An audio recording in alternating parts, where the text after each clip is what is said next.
official world tour. And yes, we're going to get into this today. And that is the biggest misconceptions about Congolese women, you guys.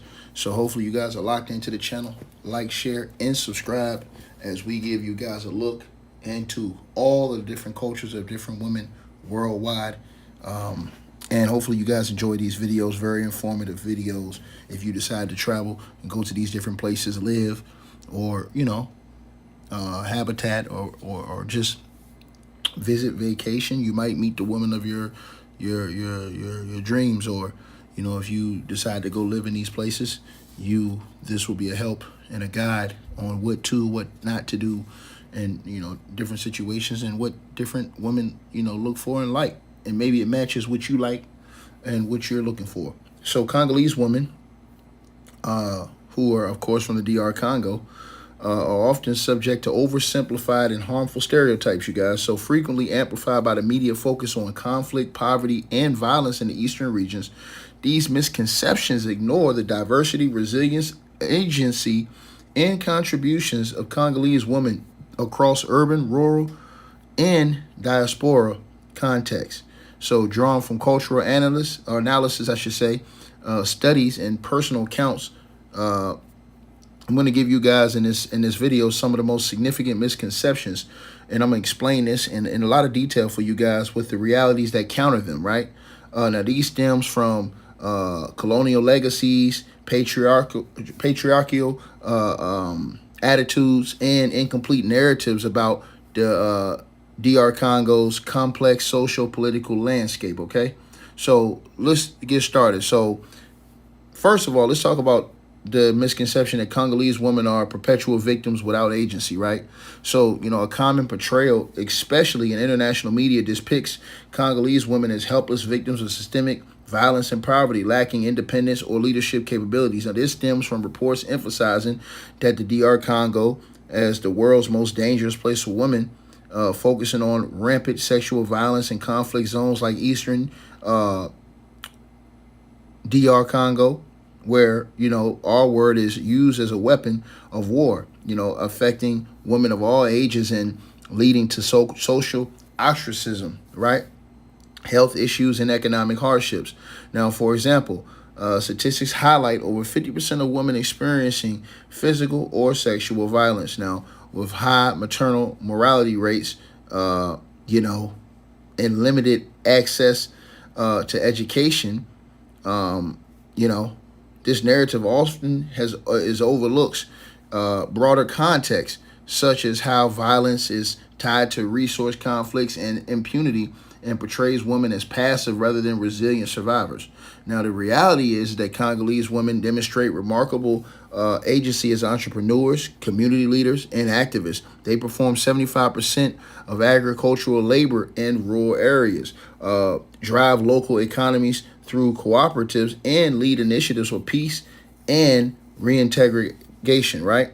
So many have militarized roles as combatants, challenging traditional norms through disarmament programs. Disarmament programs fail to support their reintegration due to these very misconceptions I told y'all about. That's what happens, right? So in resentment, they actively maintain cultural traditions like traditional attire and parenting styles to foster well-being, countering stereotypes of passivity, just being passive in general, and those stereotypes that are placed upon them. So examples include women in media training and professional networks who advocate for gender equality and economic resilience, you guys. Also, you guys, Congolese women are submissive and adhere strictly to traditional gender roles. That's another misconception. So misogynistic attitudes in the DR Congo, you guys, revealed in studies, perpetuate the idea that women should be docile, chaste, and obedient, with programs reinforcing colonial era ideas of the domesticated wife and heterosexual nuclear families. Now, for example, 61.4% of surveyed men believe that women deserve sometimes to be beaten, right? That's just crazy. And 64.9% think they should accept violence to keep the families intact. That's insane as well. Sexual violence prevention campaigns often burden women with prevention, you know, implying they provoke assaults through behavior or dress while ignoring systemic issues. Now, this leads to misconceptions that Congolese women universally, I should say, accept subordination, right? So the reality is, though, is that many Congolese women challenge these norms, prioritizing education, community reintegration, and security over traditional expectations. Now, in conflict settings, they adopt non-traditional roles such as combativeness and daily life. They navigate economic migration and environmental challenges that disrupt rigid family structures. Resettled women adapt parenting to the U.S. laws while upholding cultural values, showing flexibility rather than rigid submission. Now, attitudes like victim blaming, right, are rooted in war trauma and economic stress, not in inherent cultural traits. And women actively resist through advocacy, right? So you guys got to remember that, put that in your brain. Also, another misconception is that the entire DR Congo is uniformly dangerous for women. Now, media often labels the DR Congo as wholly, perilous, citing 1,000 R words a day towards women, 65% involving the unders, and marital R words legality under Article 444 of the Family Code, which mandates wife obedience, right? Now, this focus on Eastern conflicts with militias like the FDLR, where violence includes gang R words, just a whole bunch of outrageous things, right? Underreporting, and inaccessibility inflate perceptions of universal risk. Now, the reality is that danger varies regionally. Now, Western areas like Kinshasa are more stable, with families maintaining homes and pensions despite the challenges. Now, violence intensity has fluctuated historically. Now, less systemic under, Mobutu, and not all perpetrators are rebels. Government forces and everyday misogyny contribute to this.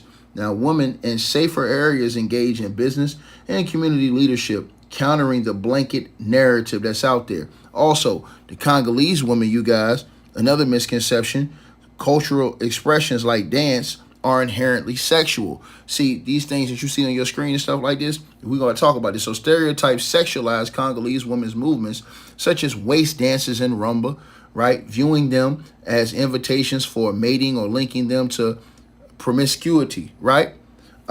This ties to a broader victim blaming, where 27.9% of men believe that sometimes women want to be bleeped. That's just sad. That is disgusting. The reality is, though, is that these are expressions of vital life force, participated in by all ages and abilities, including children and elders, as cultural celebrations rather than sexual signals. Now, in Congolese culture, dance fosters community and joy, not seduction. People got to remember that. That's a big thing, too. And I'm glad we're going over this. So Congolese women also are uneducated, irresponsible, or materialistic. Another misconception, you guys. So misconceptions include high birth rates, indicating irresponsibility and poverty, or that women are gold diggers, especially in dating contexts. Skin lightening and body ideals, right, are stereotyped as vanity, right? Prostitution is falsely seen as an easy choice. Now, the reality is that economic and conflict pressures drive family sizes, not irresponsibility. Women own little land but dominate informal sectors, earning 30% less than men, and face discriminatory laws. Skin practices reflect regional preferences, not universal traits. In relationships, they value loyalty and mutual support over materialism. That needs to be stated. That's very, very important. And also, one of the last misconceptions is that Congolese women must have children to be real women. That's just cap. In reality, many women choose children's or delay it, right? So y'all let me know what y'all think, man. Like, share, subscribe.